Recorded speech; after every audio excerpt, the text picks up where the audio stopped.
دین کا پہنچانا ایک ہے قول سے، ایک ہے اپنے عمل سے۔ آپ جو بات کہہ رہے ہیں اس پر عمل کر کے بھی تو دکھائیے نا،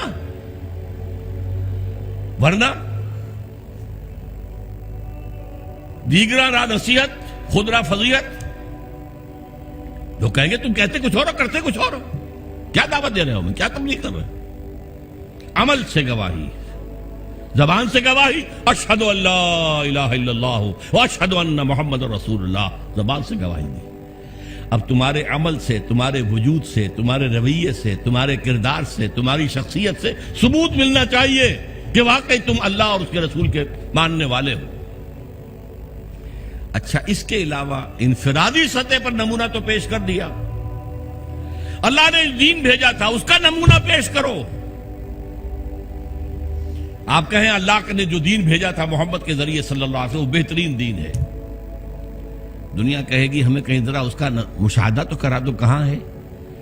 تم 1.5 ارب مسلمان دنیا میں رہتے ہو، اور کتنے بڑی علاقے جو ہیں مسلمانوں کی حکومتوں میں، ملکوں کے اندر شامل ہیں، کہیں ہمیں دکھاؤ کہاں ہے وہ نظام؟ کیا کہیں گے ہم؟ نگاہیں نیچی ہو جائے گی۔ تاریخ کا ایک واقعہ آپ کو سناتا ہوں۔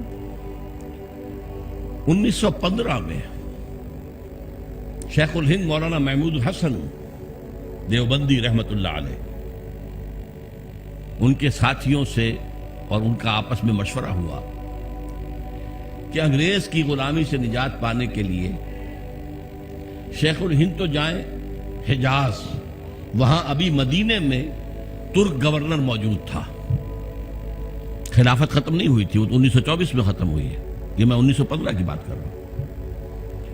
اور مولانا عبید اللہ سندھی کو بھیجیں جو والی کابل ہے، بادشاہ افغانستان کا، مولانا خود تو جا کر ترک گورنر کے ذریعے سے دارالخلافہ جو ہے استنبول، اس سے مدد مانگیں کہ آپ ہم پر، ہندوستان پر انگریز کے خلاف حملہ کریں، ہم اندر سے بغاوت کریں گے۔ اور یہی پیغام شاہ افغانستان کے لیے، تم حملہ کرو، اندر سے ہم بغاوت کریں گے تاکہ انگریز کو یہاں سے جڑوں سے اکھاڑ کر پھینک دیا جائے۔ ہوا کیا؟ حضرت شیخ الہند کو جو مکے کا حکمران تھا شریف حسین، یہ جو جارڈن کی حکومت ہے اب بھی، یہ باقاعدہ اسی کا پڑپوتا ہے، یہ ہوتا تھا شاہ حسین، پڑپوتا یہ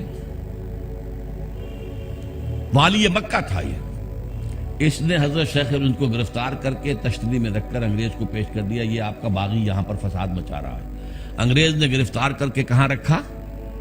مالٹا، میڈیٹرینین کا، بحیرہ روم کا ایک جزیرہ وہاں رکھا ہے، 4 سال سے زائد وہاں پر اسیر رہے۔ یہی حرکت ہونے والی تھی مولانا عبید اللہ سندھی کے ساتھ، وہ نوجوان تھے اور خود سکھ سے مسلمان ہوئے تھے، جاٹ تھے، انہیں پتہ لگ گیا، بروقت وہ وہاں سے بھاگ کر روس چلے گئے۔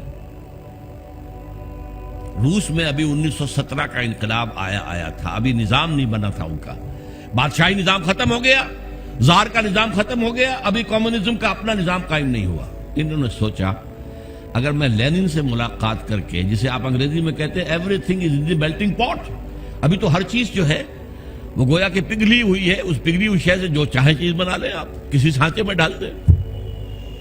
تو اگر ان کو بتا دیا جائے اسلام کا نظام تمہارے نظام سے بہتر ہے تو اس کو اختیار کر لیں گے۔